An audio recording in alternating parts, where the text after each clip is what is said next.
A gente tem a biblioteca para empréstimo e venda de livros, então é sempre legal dar uma passadinha lá, verificar o que tem. Tem sempre coisa interessante, livros que vão ajudar a gente com esse tipo de estudo da doutrina, então é importante. Caixa de vibrações ali para colocar no nome de entes queridos, encarnados ou desencarnados, para auxílio de vibração, que é sempre importante.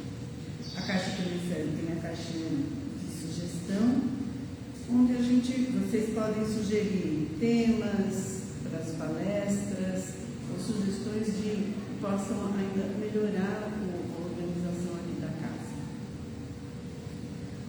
A gente está com as inscrições abertas para os cursos de educação mediúnica, online e presencial. Então, a gente tem aí inscrições para o estudo do livro Os Mensageiros, de André Luiz e Chico Xavier, e o Consolador de Manuel Chico Xavier e o Céu e o Inferno de Allan Kardec. Então, a questão das inscrições é só passar ali na recepção e informam os horários e as vagas para que vocês possam se inscrever. Eu acho bem importante, porque quanto mais a gente estuda, mais a gente aprende. Ainda que a gente já tenha feito alguns cursos, se a gente fizer de novo, a gente acaba aprendendo coisas diferentes, refletindo de forma diferente sobre o que a gente está vendo. Tá? Então, repetir os cursos, fazer de novo quem já fez e fazer pela primeira vez quem não fez, ajuda muito a entender a doutrina espírita e ajuda na nossa própria reforma, né? No nosso filho, a gente se tornar melhor a cada dia, um pouquinho que seja ainda. Bom, a gente também está com as inscrições abertas para evangelização infantil e mocidade, então é de 3 a 16 anos. Então a evangelização acontece de quinta-feira à noite, então quem quiser fazer inscrição das crianças ou dos jovens aí, né? Vocês têm, é só colocar. E é interessante fazer, porque é legal que as crianças aprendam desde cedo as lições que Jesus nos ensinou, né? E saibam um pouco sobre ele e sobre Deus. No dia 2 de fevereiro, às 8 horas, teremos o curso de reciclagem e passe aberto a todos os interessados e será presencial. Então, no dia 2 de fevereiro, se não me engano, é um domingo, não é? Acho que é um domingo. Então, às 8 horas, a gente vai ter um curso de passe e é bem interessante que todos participem. Então, para maiores informações, a gente tem panfletos na mesa e podem até falar com a Marcela também. O início dos cursos será na segunda semana de fevereiro, tá? Então, a partir do dia 12 e 13 de fevereiro. Então, vamos lá para a psicografia. Vida espírita. Amados irmãos, novamente nos colocamos à disposição para o nosso mestre e irmão maior, a fim de colaborar com sua obra. Dispostos na mesa mediúnica, como a espera do eminente Kardec, como a época do eminente Kardec, agora servimos de acordo com nossas aptidões individuais. Não há mais a necessidade de observar, comprovar e catalogar os fenômenos transcendentais da alma humana. Ainda assim, muitos até hoje veem e não creem.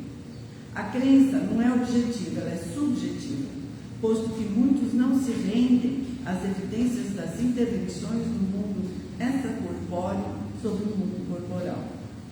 A racionalidade da maioria nega a espiritualidade e apenas aceita a materialidade que impressiona os sentidos físicos, acreditando ainda que a mediunidade é fruto da distonia mental.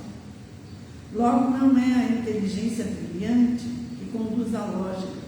Muitos homens notáveis descreram da própria natureza espiritual, acreditando que o mundo espírita era fruto da imaginação de alguns exaltados. O orgulho ameaça a crença. Crer na realidade extrafísica forçosamente conduz à renovação de valores e reforma de caráter.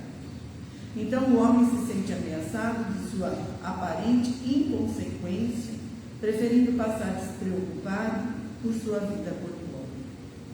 Perde-se a oportunidade de abreviar o seu progresso.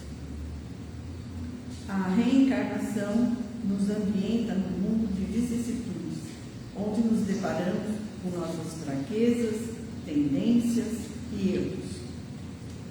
Crer na vida espírita ainda é para poucos, mas aqui já acordamos nossos barcos no cais de Jesus e já nos reunimos aí.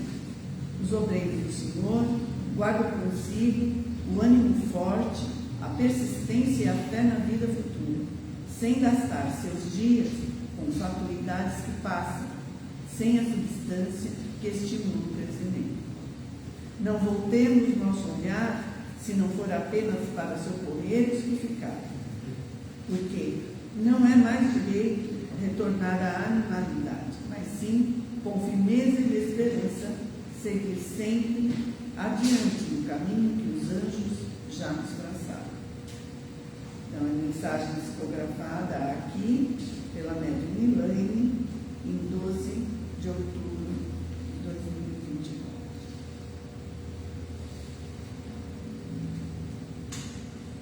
Então, vamos lá para a nossa prece. Obrigada a Deus pela vida.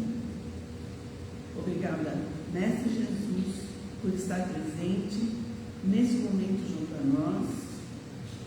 Obrigada à espiritualidade amiga que está aqui nos ajudando, nos conduzindo às palavras, os pensamentos e nos favorecendo com seu conhecimento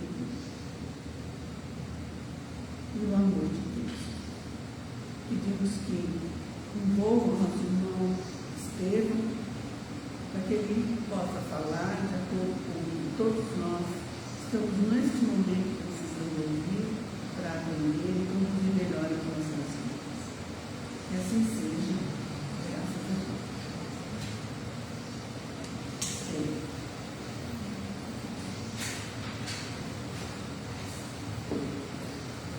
Boa tarde a todos.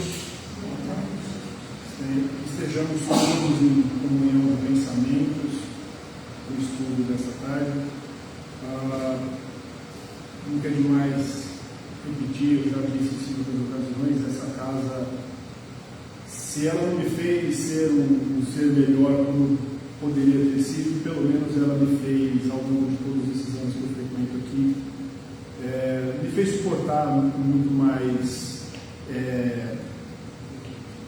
muito mais força todas as dificuldades que a gente tem na vida, na matéria aqui. Nós somos um mundo de provas e expiações e o Espiritismo ele realmente é uma doutrina muito consoladora. Bom, o estudo desta tarde foi uma sugestão do colega Carlos, o Carlos está até na reunião de junho, ele falou que vai assistir depois, então a culpa é dele. A gente sempre, quando o tema é livre, né, a casa não escolhe um tema, a gente tende a escolher um tema que é mais fácil para a gente falar, que a gente já está mais acostumado, ou que a gente já preparou em outras ocasiões, e é bom sair dessa zona de conforto. O Carlos sugeriu que nessa reunião eu falasse sobre a melancolia. A melancolia está no capítulo 5 do livro do Evangelho segundo o Espiritismo, Bem-aventurados os aflitos. Mas, antes de falar sobre o tema especificamente, é interessante a gente só ressaltar que, apesar de eu estar aqui na frente falando para vocês, o Espiritismo ele não existe professor de Espiritismo. O Herculano Pires ele disse uma vez que todos somos aprendizes. O Herculano, inclusive, é o tradutor dessa versão do Livro dos Espíritos que eu tenho aqui hoje. Ele diz que todos somos aprendizes. Então, apesar de eu estar aqui falando, eu estou falando para mim mesmo, porque eu também tenho que aprender tudo o que eu vou falar aqui hoje. São coisas que eu ainda não tenho internalizado dentro de mim. Então, essa é talvez a grande oportunidade para a gente estudar mais e para refletir mais sobre as questões da alma, né? As questões do espírito. Bom, A palavra melancolia, a origem da palavra ela vem do grego, e ela vem lá da teoria moral de Hipócrates. Hipócrates foi considerado o pai da medicina, e isso foi antes ainda de Aristóteles, 400 anos antes de Cristo, 300 anos antes de Cristo.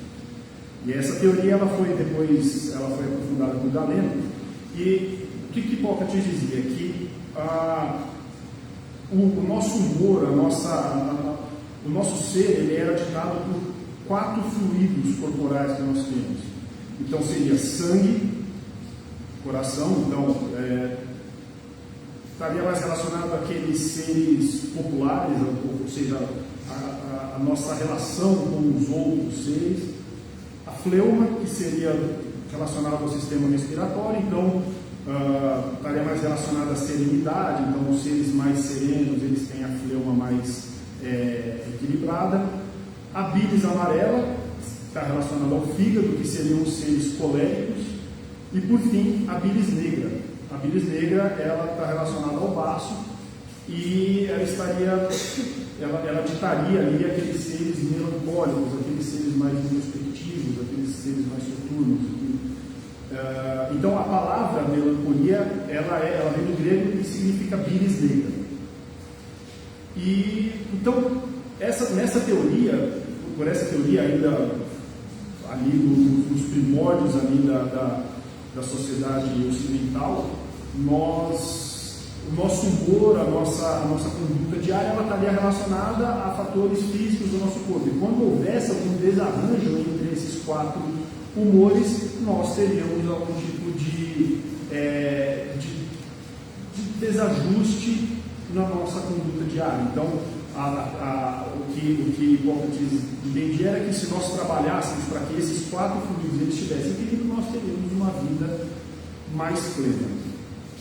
Bom, milênios depois, o Espiritismo ele veio e nos esclareceu que em verdade não é só o nosso corpo que vai ditar em si quem nós somos. Não é que não é só o espírito ele tem os atributos, e quando nós encarnamos aqui, o corpo envoltório físico que vai ser nos colocado à disposição para a existência terrena, ele é adequado a quem nós somos enquanto espírito. Então, o corpo em si ele seria muito mais uma consequência do que uma causa das doenças e, no nosso caso específico que nós estamos estudando hoje, da melancolia. Então, até para esclarecer, eu vou ler a questão 370 do Livro dos Espíritos.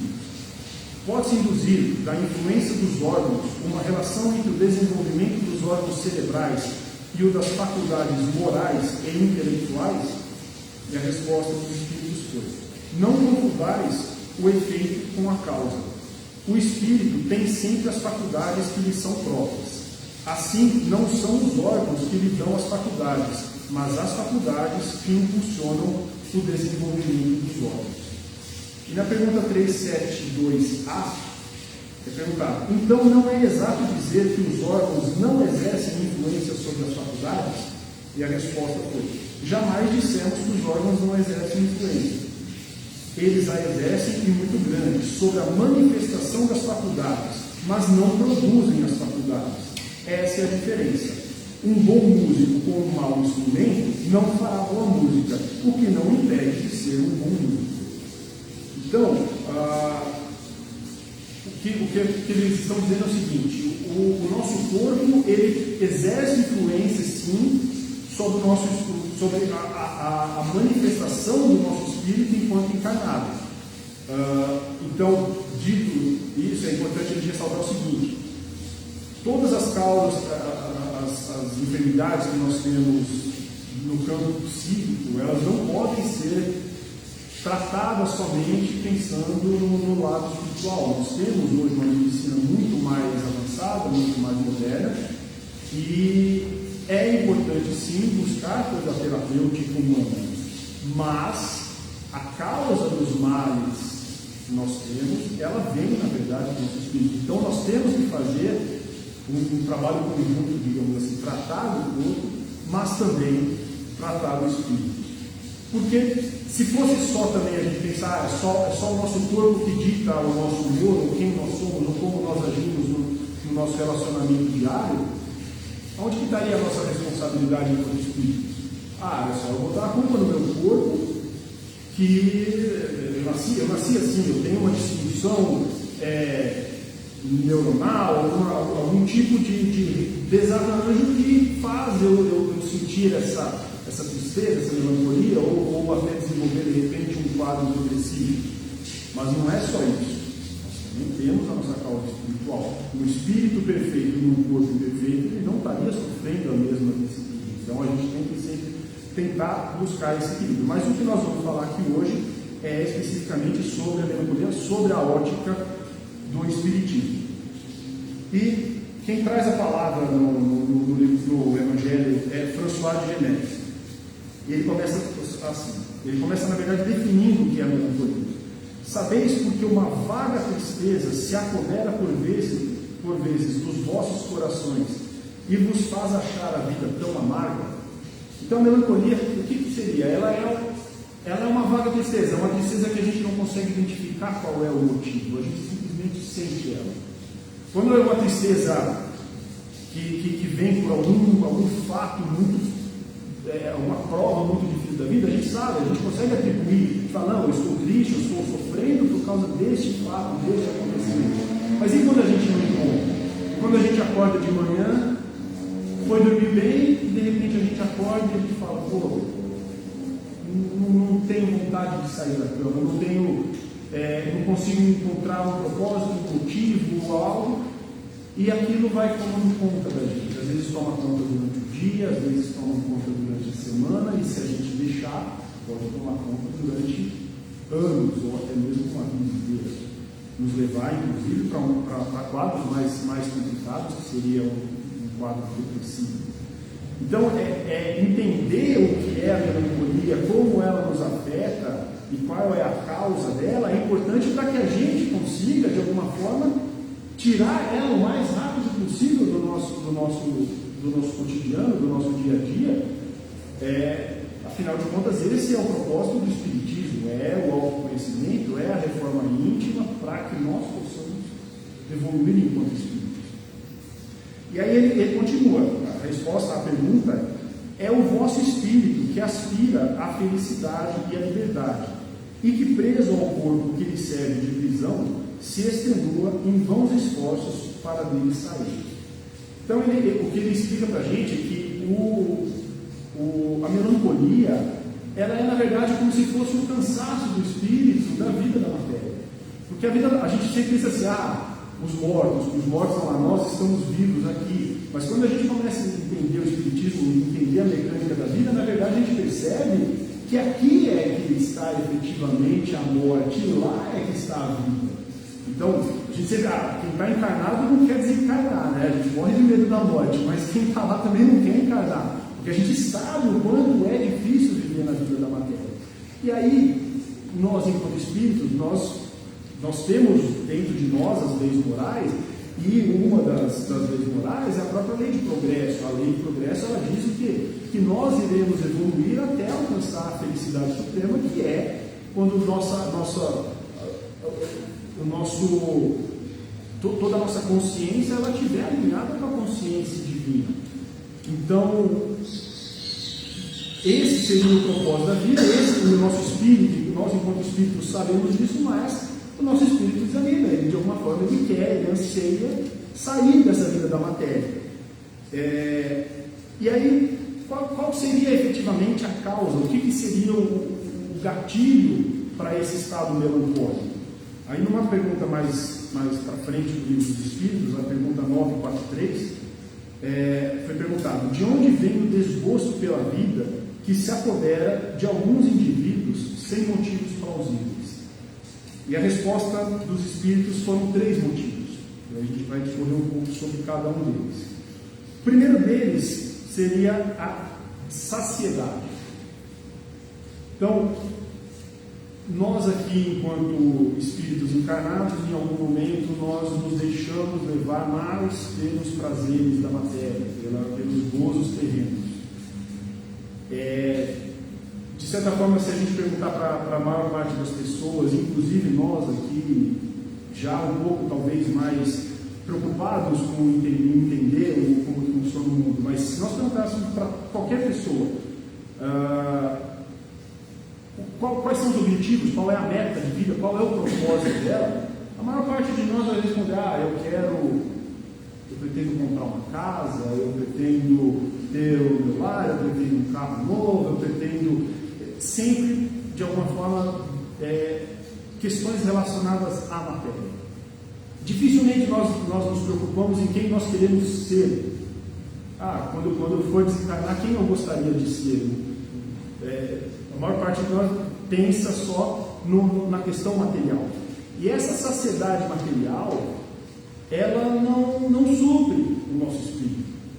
Cristo diz: beber dessa água você vai ter sede de novo. Então, hoje a gente tem um objetivo, e pode ser um objetivo de vida, pode ser um objetivo que a gente só vai alcançar lá no final. Eu quero aposentar, porque eu quero poder parar de trabalhar e ficar tranquilo. Quando chegar lá, eu vou passar uma vida. Eu tenho um colega no trabalho, até que, se eu perguntar agora para ele, quantos dias faltam para você aposentar, ele sabe os dias, ele conta os dias. E aí, eu até peço desculpas se ele assistir, eu não vou citar o nome, mas ele almeja isso com tanta força. E o dia que ele alcançar, ele vai se sentir saciado e o espírito dele vai desejar mais. É diferente de quando a gente almeja adquirir caracteres para o nosso espírito, porque esses, eles eles são perenes. A hora que nós conseguimos melhorar, a felicidade que a gente tem, quando a gente percebe que nós nos tornamos seres melhores, um pouco melhores do que nós éramos, aquilo já nos enche de uma felicidade, e ela é uma felicidade perene. Então, a saciedade material é um dos pontos que os Espíritos nos trazem como uma das causas para a melancolia. A segunda delas é a ociosidade. E aqui a gente não está falando em ociosidade da matéria, a gente está falando em ociosidade espiritual. Porque, ainda mais no mundo moderno, todo mundo está sempre naquela correria, a gente trabalha aqui de louco, sempre o tempo todo ocupado com alguma coisa, sempre com algum tipo de atividade, algum tipo de informação, trabalhando com interação com as pessoas e tal.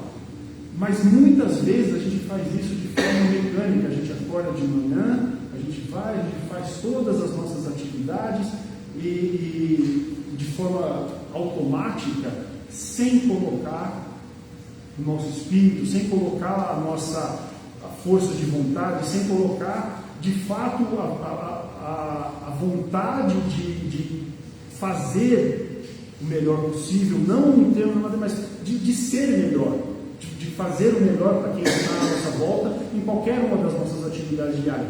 E essa ociosidade moral, ela é contra a própria lei de progresso que eu já mencionei. Então, quando o nosso espírito ele entende que ele está estagnado, que ele está passando, que nós estamos passando o dia a dia, e aquilo não está trazendo nenhum tipo de crescimento para o nosso espírito, aqui a gente vai estar gostando muito de viver, mas o nosso espírito fala: não, eu estou perdendo tempo, porque não faz sentido viver desse jeito para nós enquanto espíritos. Então o nosso espírito começa a ansiar mais sair desse mundo da matéria.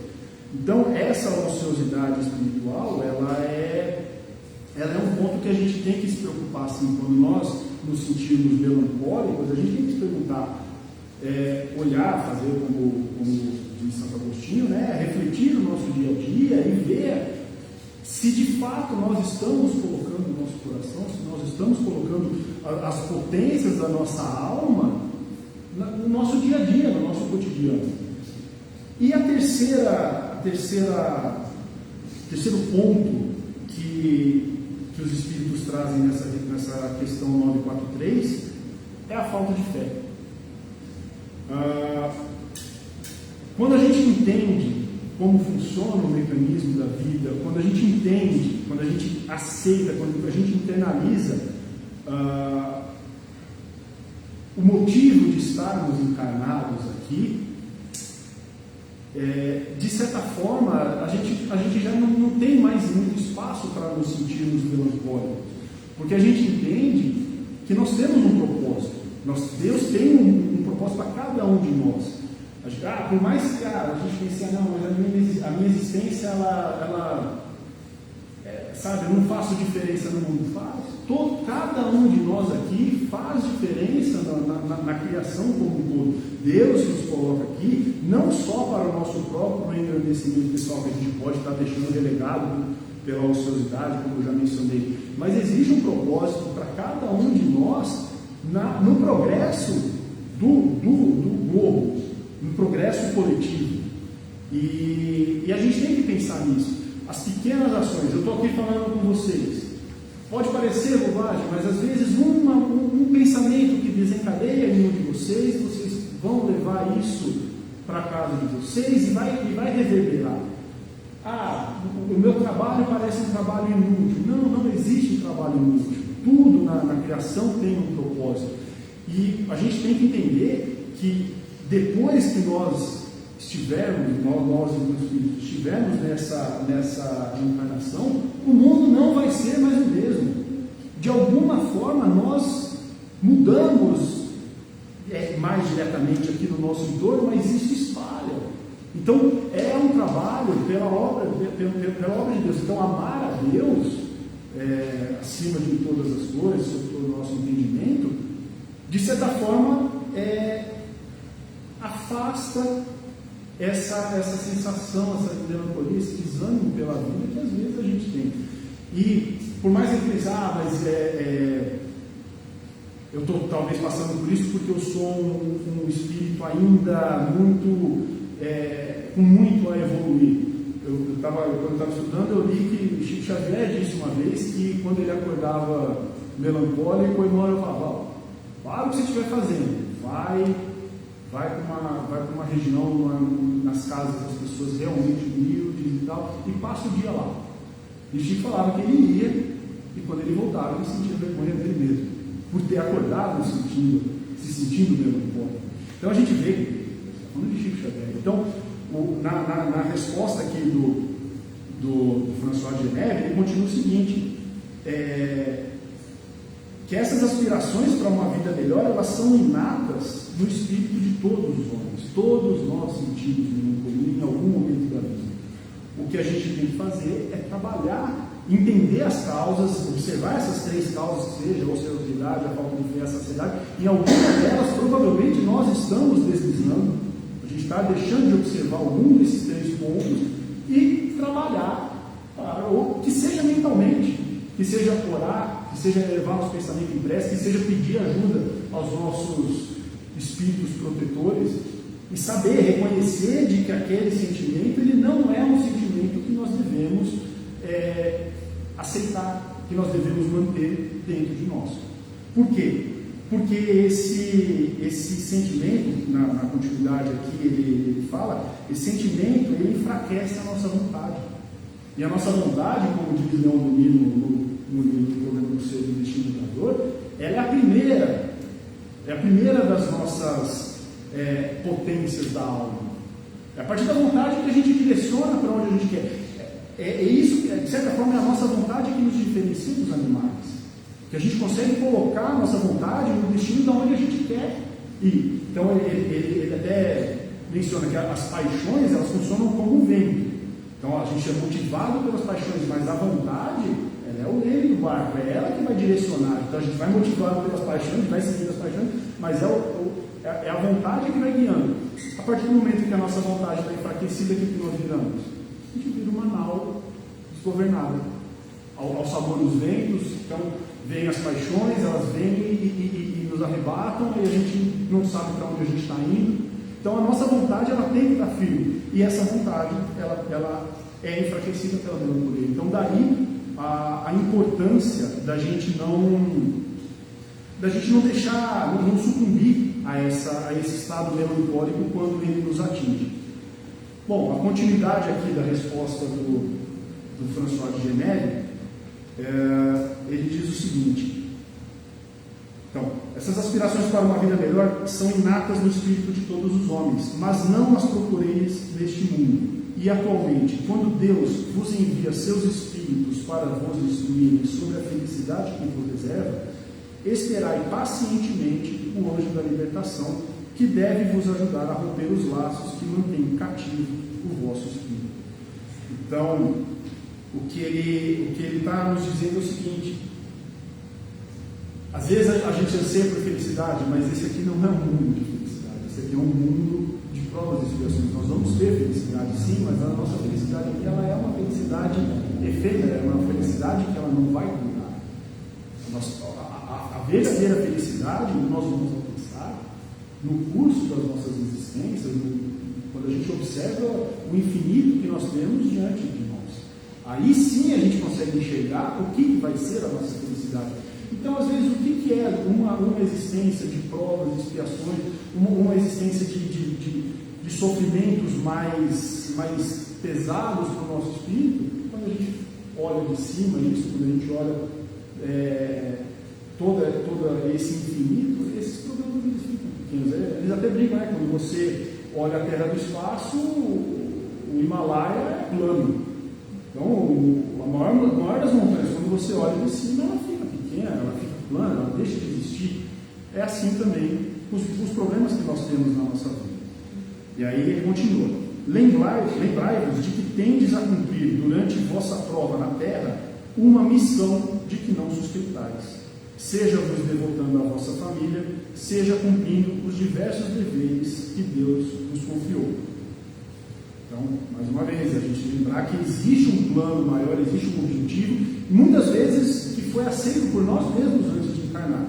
Eu gosto de pensar assim, porque eles dizem que só os espíritos que estão um pouco mais esclarecidos é que é permitido. Eu gosto de pensar que eu aceitei, né? Mas pode ser que tenha sido um goela abaixo, porque eu talvez não esteja ainda nesse estado.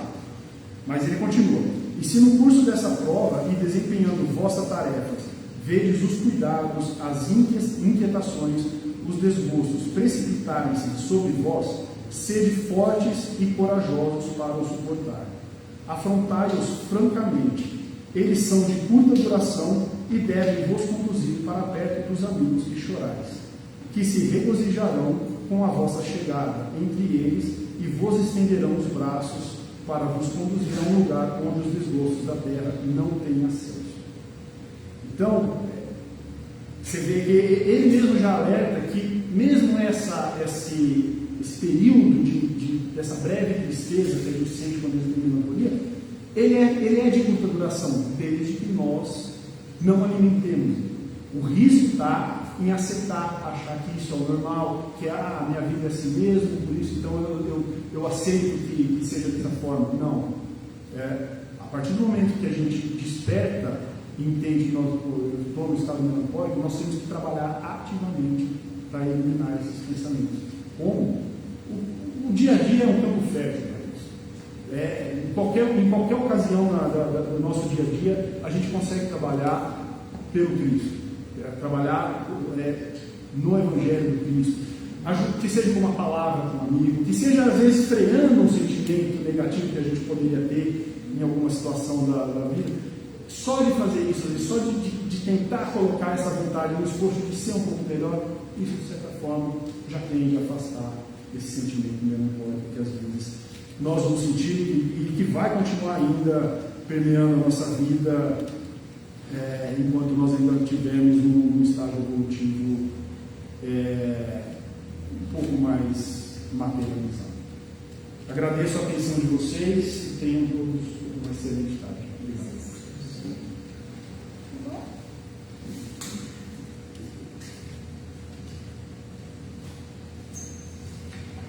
Eu acho que tudo isso que o Estevão falou, que a questão de orar e vigiar, né? A gente consegue sempre ajudar. Vamos fechar nossos olhos, relaxar nosso corpo, pensar em Jesus e agradecer, só agradecer sempre por momentos tão preciosos, tão ricos de conhecimento e de reflexões. Que a gente possa refletir sobre tudo que foi dito aqui e pensar em como colocar em prática. Fazer sempre as nossas orações, o Evangelho no lar nos ajuda com o auxílio da espiritualidade. Vamos só agradecer e pedir que nossa semana, nosso final de semana,